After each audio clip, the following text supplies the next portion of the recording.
Imagine una planta de filtración biológica de altísima tecnología. O sea, una instalación cuya única función es purificar todo el volumen de fluidos de un sistema complejo. Y no estamos hablando de una limpieza ocasional. Esto ocurre decenas de veces al día. Exacto.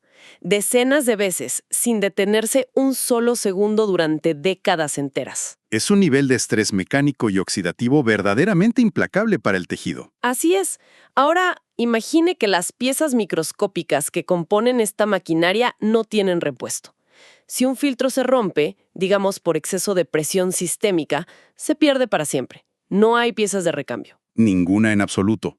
La regeneración tisular aquí es nula. En esta inmersión profunda, nos centramos precisamente en esto. Estamos realizando un análisis médico de máxima urgencia sobre cómo proteger los filtros más irreemplazables del cuerpo humano, que son los riñones. Y es vital aclarar el enfoque de esta sesión. Esta revisión está orientada estrictamente a la preservación metabólica en individuos mayores de 60 años. Completamente de acuerdo. Nuestra misión hoy no es validar, digamos, curas milagrosas o remedios populares que abundan en Internet. Definitivamente no. Aquí venimos a diseccionar evidencia científica rigurosa y protocolos dietéticos precisos, protocolos que están respaldados por instituciones de alto nivel como la National Kidney Foundation. Protocolos orientados a estabilizar la función renal y reducir los niveles de creatinina en pacientes geriátricos. Es fundamentalmente una cuestión de supervivencia metabólica pura. Totalmente. La precisión clínica en esta etapa es, literalmente, un asunto de vida o muerte progresiva. Para comprender la urgencia de estas intervenciones, es imperativo establecer la fisiología de nuestro concepto base. Hablemos de la creatinina y, por supuesto, del entorno de las nefronas. Bien, la creatinina es, en su forma más básica, un desecho metabólico. Un subproducto del desgaste diario. Exactamente. Cada vez que hay movimiento muscular, el tejido descompone un compuesto llamado creatina para obtener energía. El residuo inevitable de ese proceso fisiológico es la creatinina. Y en un organismo con una función óptima, los riñones extraen este residuo de la sangre sin mayor esfuerzo. Lo filtran y lo expulsan a través de la orina. Así es. Clínicamente, el objetivo es que ese nivel en la sangre se mantenga estrictamente entre 0.7 y 1.2 miligramos por decilitro. Pero la crisis ocurre cuando el riñón sufre daño estructural. En la población de la tercera edad, este daño es causado abrumadoramente por hipertensión crónica o diabetes mal controlada. Y es ahí donde esa capacidad de filtración colapsa. La creatinina comienza a acumularse peligrosamente en el torrente sanguíneo. Ver ese número subir en un análisis de laboratorio, o sea, no es solo un simple dato estadístico para archivar. Para nada. Es una señal de alarma sistémica, una confirmación clínica de que el cuerpo se está intoxicando lentamente con sus propios desechos. Y para dimensionar la gravedad de esa intoxicación, debemos volver a la analogía de la planta de filtración biológica. Es una comparación clínicamente muy acertada. Porque a diferencia del hígado o la piel, que poseen una capacidad de regeneración celular asombrosa, los riñones carecen por completo de esta plasticidad. Cero plasticidad. Cada riñón contiene aproximadamente 1 millón de unidades de filtración microscópicas, las nefronas. Las nefronas, exacto. Y cuando el asedio constante del estrés oxidativo o la presión arterial alta destruye una nefrona, esta se cicatriza. Sufre fibrosis y muere de forma permanente. No existe regeneración. Por lo tanto, el núcleo de la nefrología preventiva y el objetivo central del protocolo que estamos analizando se reduce a una directriz médica innegociable. La protección absoluta e incondicional de las nefronas remanentes, las que aún logran filtrar. No podemos revivir el tejido muerto, pero estamos obligados a detener el declive del tejido funcional. Esa irreversibilidad es lo que dicta cada decisión terapéutica que tomamos. El primer paso clínico para blindar ese tejido es reducir la carga metabólica directa. Es decir, minimizar estratégicamente el ingreso de minerales específicos. Minerales que unos riñones deteriorados simplemente ya no pueden procesar ni excretar. Correcto. Pero no basta con quitarle peso de trabajo a la maquinaria. Debemos, en términos biológicos, apagar el incendio en la sala de máquinas. ¿Se refiere a combatir la inflamación tisular subyacente? Totalmente. Y aquí es donde la literatura médica contemporánea nos exige aplicar intervenciones de altísima precisión a nivel molecular. Intervenciones que comienzan con una herramienta clínica formidable y subestimada, que es la colombarda, o como se le conoce comúnmente, el repollo morado. Un elemento de protección crítico. El repollo morado se selecciona para este protocolo geriátrico debido a un perfil de bioseguridad sumamente riguroso. Hay que entender que, en el contexto de un paciente con enfermedad renal crónica avanzada, el potasio y el fósforo no son meros nutrientes. En absoluto, son factores de riesgo letales si sus niveles séricos se descontrolan. Una hipercalemia puede ser fatal. Exacto. Y la colombarda aporta una carga de potasio excepcionalmente baja, apenas 170 miligramos por cada media taza, junto con niveles ínfimos de fósforo. Sin embargo, la justificación médica para prescribir su uso continuo va mucho más allá de la simple restricción mineral. Su mecanismo de acción central radica en la alta concentración de antocianinas. Es imperativo entender cómo operan estos compuestos a nivel celular. Las antocianinas son, biológicamente hablando, fitoquímicos de la familia de los flavonoides. Son los pigmentos responsables del color púrpura profundo. Pero su función va más allá del pigmento. Una vez en el torrente sanguíneo, actúan como compuestos antiinflamatorios de una potencia formidable. Porque la investigación nefrológica actual demuestra de forma concluyente que la inflamación en el riñón no es un simple síntoma secundario del daño. Es el motor patológico. Es el mecanismo directo que acelera la destrucción de las nefronas remanentes. Y las antocianinas intervienen molecularmente inhibiendo esas vías de señalización inflamatoria. Interrumpen el ciclo continuo de daño tisular. Además, debemos destacar que la colombarda posee un efecto metabólico ligeramente alcalinizante, lo cual es crítico. Crítico porque los pacientes renales geriátricos sufren de acidosis metabólica. Sus riñones fallan en excretar la carga ácida normal del cuerpo. Y ese estado ácido disuelve literalmente el tejido muscular y óseo. Acelera el declive renal de una manera devastadora. Introducir un agente alcalinizante mitiga este proceso destructivo de forma directa. Pero, y esto es fundamental para quienes administran estos protocolos, hay una advertencia operativa clínica que no admite errores. La preparación térmica. Así es. La eficacia terapéutica de las antocianinas depende enteramente del método de preparación. Es mandatorio administrar este vegetal crudo o bien sometido a un vapor muy ligero. Hablamos de no superar, bajo ninguna circunstancia, los 3 o 4 minutos de cocción térmica. Existe un indicador visual infalible que debemos subrayar con carácter de urgencia. Si durante la cocción el repollo pierde su color púrpura vibrante y adquiere una tonalidad gris azulada, el protocolo ha fallado. Porque significa que la estructura molecular de las antocianinas ha sido degradada irreparablemente por el exceso de calor. En ese preciso instante, el beneficio clínico antiinflamatorio queda totalmente neutralizado. Lo único que queda es fibra vacía, sin valor terapéutico activo. Es un apunte excelente. La temperatura destruye la medicina molecular si no se controla rigurosamente. Pasando al siguiente componente esencial de este blindaje de nefronas, debemos analizar la coliflor. Su perfil mineral es aún más restrictivo y seguro que el de la col lombarda. Aporta únicamente 88 miligramos de potasio y 22 miligramos de fósforo por porción. Es una carga metabólica mínima. Pero su verdadero peso clínico reside en que aporta una matriz de defensa basada en glucosinolatos. Compuestos que el sistema digestivo humano metaboliza convirtiéndolos en índoles e isotiocianatos. Elementos que la ciencia clasifica hoy como mitigadores directos del estrés oxidativo en las células del riñón. Además de los glucosinolatos, hay un dato clínico que considero de altísima gravedad. La coliflor es una fuente crítica de colina. La colina está tomando un protagonismo absoluto en la nefrología conservadora. Porque la literatura médica emergente la vincula con la estabilización física de la barrera de filtración renal. Y cuando esa delicada barrera se daña, las proteínas de la sangre como la albúmina se escapan y terminan en la orina.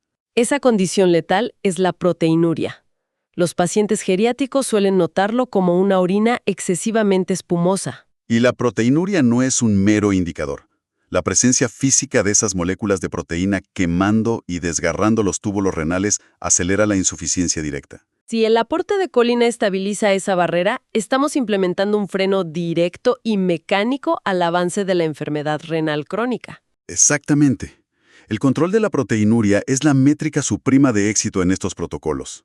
Ahora bien, respecto a la preparación de la coliflor para preservar estos compuestos, la indicación médica general es asarla o cocinarla al vapor. El objetivo fisiológico es evitar que los nutrientes hidrosolubles se pierdan irreparablemente en el agua de ebullición. Pero esto nos obliga a abordar una práctica clínica muy específica, una directriz que suele causar profunda confusión en los pacientes y cuidadores. Se refiere a la lixiviación. Exacto. Detengámonos en este punto, porque suena completamente contradictorio a las pautas de nutrición que los adultos mayores han escuchado toda su vida. Siempre se instruye preservar las vitaminas evitando hervir los vegetales, claro. Sin embargo, en la nefrología geriátrica avanzada, esta excepción es drástica. La lixiviación o doble cocción. ¿En qué escenario clínico de urgencia absoluta un especialista recetaría hervir deliberadamente la coliflor y luego desechar el líquido, sacrificando intencionalmente las vitaminas? Es una interrogante clínica central. La respuesta radica en el protocolo de triaje metabólico. La lixiviación se prescribe de forma estricta y exclusiva para pacientes con hipercalemia severa. Una complicación recurrente en las etapas 4 y 5 de la insuficiencia renal. Y sumamente tóxica. La hipercalemia es una acumulación letal de potasio en el plasma sanguíneo. Cuando los riñones fallan, este potasio no se filtra, y su exceso interfiere directamente con la conductividad eléctrica del músculo cardíaco, Induciendo debilidad profunda y, de forma inminente, arritmias cardíacas que resultan letales en cuestión de minutos. Exacto. Entonces, al cortar el vegetal en trozos muy pequeños, hervirlo en gran volumen de agua y desechar ese líquido, forzamos al potasio a filtrarse fuera de la matriz celular hacia el agua. Es un sacrificio calculado. El paciente pierde antioxidantes y vitaminas hidrosolubles, sí, pero neutraliza el riesgo inmediato de un paro cardíaco inducido por potasio. Es una táctica pura de supervivencia metabólica extrema, y debe ser dictada únicamente bajo la supervisión rigurosa de un nefrólogo.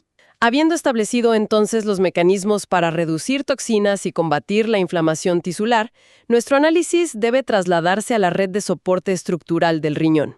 Nos referimos al sistema vascular. Así es, los riñones son los órganos más altamente vascularizados del cuerpo en proporción a su masa.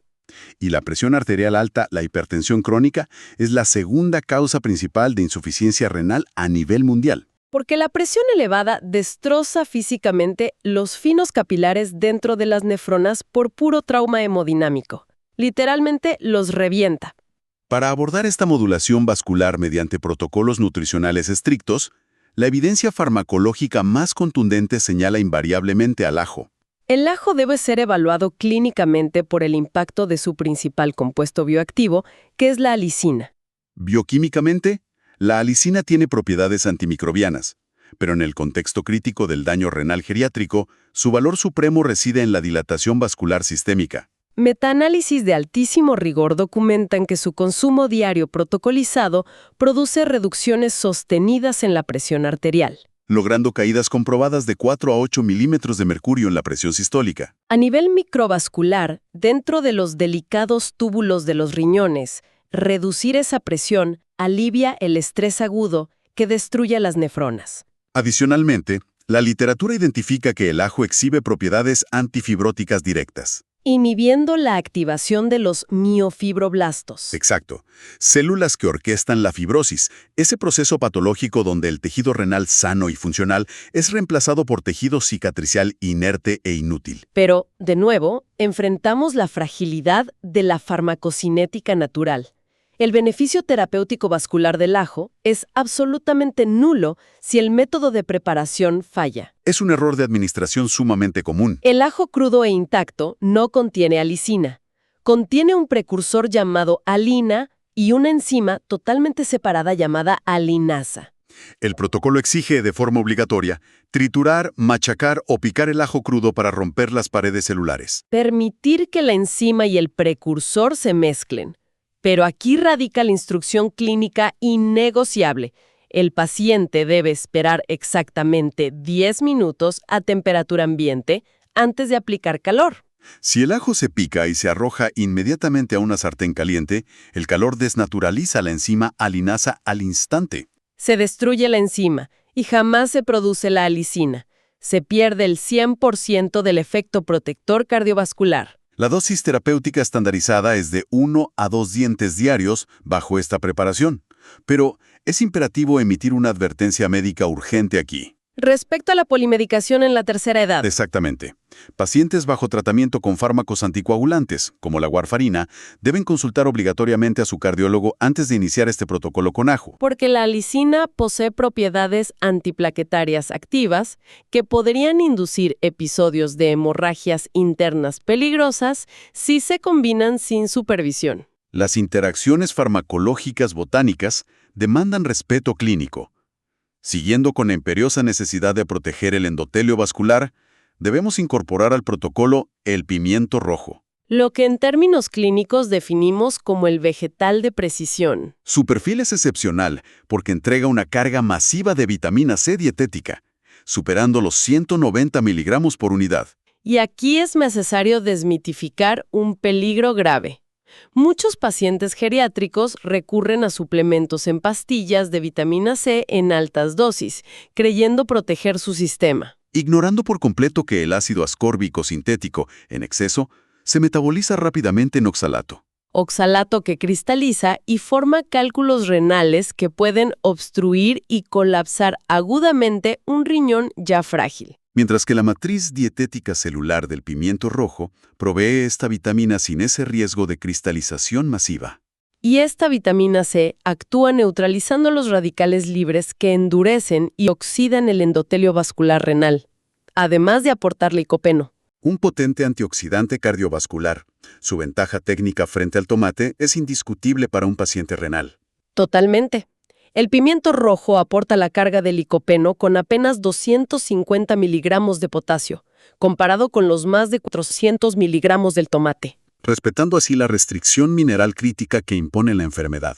Pero el análisis del pimiento rojo, y específicamente de su alta matriz de fibra prebiótica, nos obliga a elevar la discusión clínica Hacia uno de los conceptos más prometedores de la nefrología moderna. el eje intestino-riñón. Hemos discutido la protección del flujo sanguíneo, pero quiero indagar sobre la eliminación de toxinas desde esta vía alterna.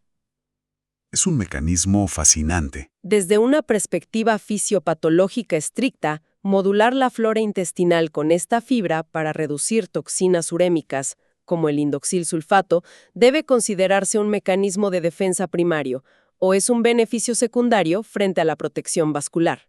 Esa es, sin lugar a dudas, la interrogante más avanzada en la nefrología geriátrica hoy en día. Y la respuesta es que se clasifica ya como una línea de defensa primaria y crítica. Dejó de ser un sistema aislado. Así es. Lo que ocurre en la insuficiencia renal avanzada es que la retención de urea altera profundamente el pH del intestino, provocando una disbiosis severa. Una proliferación descontrolada de bacterias patógenas. Bacterias putrefactivas que fermentan las proteínas de la dieta y generan toxinas altísimamente agresivas como el P-cresol y el indocil-sulfato. Toxinas que en un cuerpo sano, los riñones simplemente eliminarían. Pero en un paciente renal, estas toxinas atraviesan la barrera intestinal inflamada, ingresan al torrente sanguíneo, llegan a los riñones e inducen una cascada de fibrosis masiva. Actuando literalmente como veneno tisular directo para las pocas nefronas que quedan. Proveer fibras prebióticas específicas, como las del pimiento rojo, altera selectivamente esa población bacteriana en el colon. Sofoca a las bacterias productoras de toxinas. Deteniendo la síntesis de indoxil-sulfato antes de que logre siquiera alcanzar la circulación sistémica. Exacto. Es cortar el ataque oxidativo de raíz. Es una intervención clínica de primer nivel. Fascinante desde el punto de vista preventivo. Habiendo delineado esta manipulación del microbioma y la vasculatura, el panel debe enfocarse en la mecánica física de excreción. Y el manejo ineludible de las complicaciones clínicas que surgen como daño colateral de la falla renal. Específicamente, la retención de líquidos y la anemia patológica.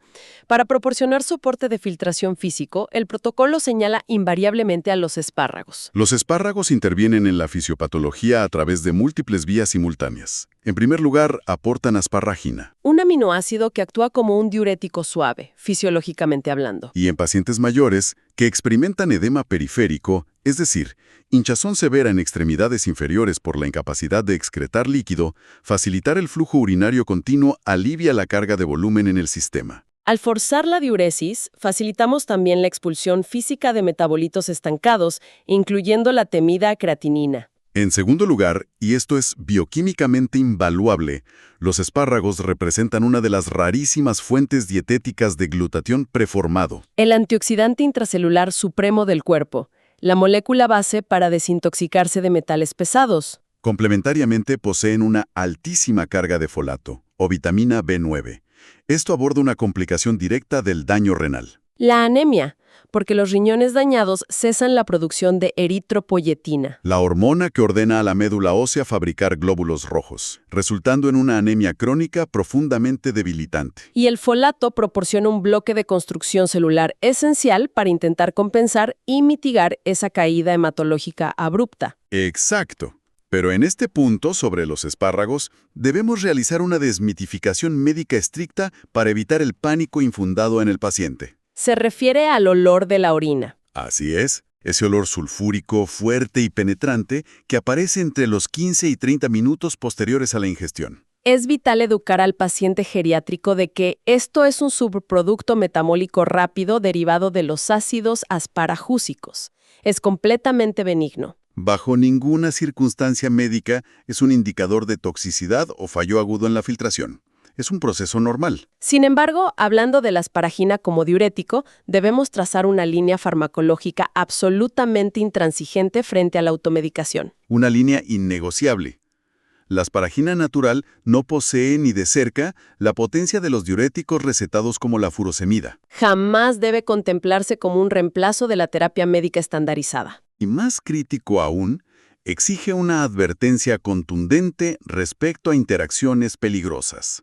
El consumo en volúmenes terapéuticos plantea un peligro agudo, inminente, si el paciente consume diuréticos ahorradores de potasio. Fármacos como la espironolactona que se prescriben habitualmente para insuficiencia cardíaca y renal leve. Su mecanismo consiste en forzar la eliminación del líquido, pero reteniendo activamente el potasio en la sangre. Si un paciente bajo este tratamiento incrementa abruptamente el consumo de espárragos, la interacción precipitará un desequilibrio electrolítico masivo. La hipercalemia severa, que puede culminar en consecuencias cardíacas irreversibles. Todo protocolo botánico exige monitorización en pacientes polimedicados. El alimento, utilizado terapéuticamente, posee una cinética farmacológica que demanda un respeto clínico absoluto. Y esta precaución sobre la vía de administración nos conduce directamente a la fase final de nuestra evaluación. Donde analizamos las fallas conductuales. Porque ningún protocolo, por perfecto que sea a nivel celular, tendrá éxito si la administración sistémica por parte del paciente presenta errores. Es imperativo tipificar y erradicar los comportamientos que sabotean la longevidad del órgano. Podemos clasificar estos fallos en 5 errores clínicos fundamentales. Errores derivados principalmente de la automedicación dietética en la senectud.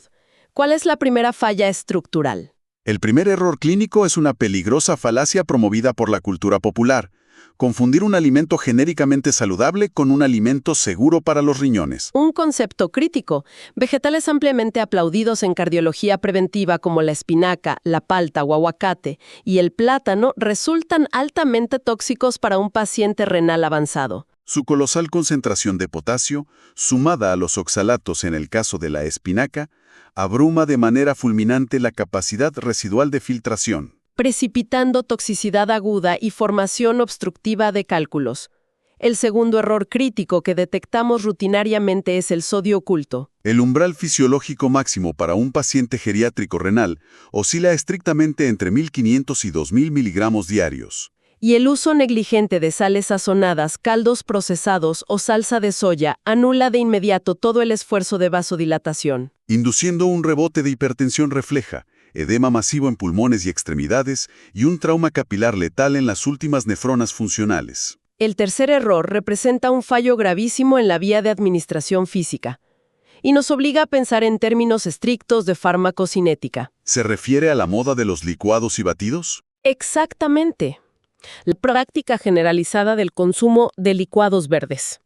Si evaluamos la ingestión de, digamos, 5 porciones de vegetales diferentes, pulverizadas en una licuadora y bebidas en 3 minutos, Biológicamente es un desastre metabólico. Se destruye por completo la matriz protectora de fibra insoluble. lo cual equivale, en términos de absorción, a administrar un bolo intravenoso rápido de potasio, fósforo y líquido, El intestino absorbe esta carga de golpe sin ninguna resistencia. generando un pico sérico violento que satura y paraliza instantáneamente la maquinaria de filtración de unos riñones que ya operan al límite. Esto contrasta drásticamente con el proceso fisiológico de masticar los vegetales enteros durante 30 minutos o más. Al preservar la red celular y la fibra estructural, el sistema gastrointestinal trabaja lentamente, generando un mecanismo de liberación prolongada. Esencialmente, logramos un goteo intravenoso lento, controlado, que protege la homeostasis de la sangre, en lugar de vulnerarla.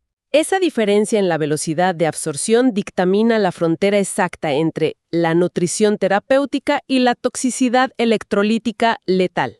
Pasando al cuarto error, este compromete el medio de transporte mismo del sistema biológico, la deshidratación inducida. Es una práctica alarmantemente común.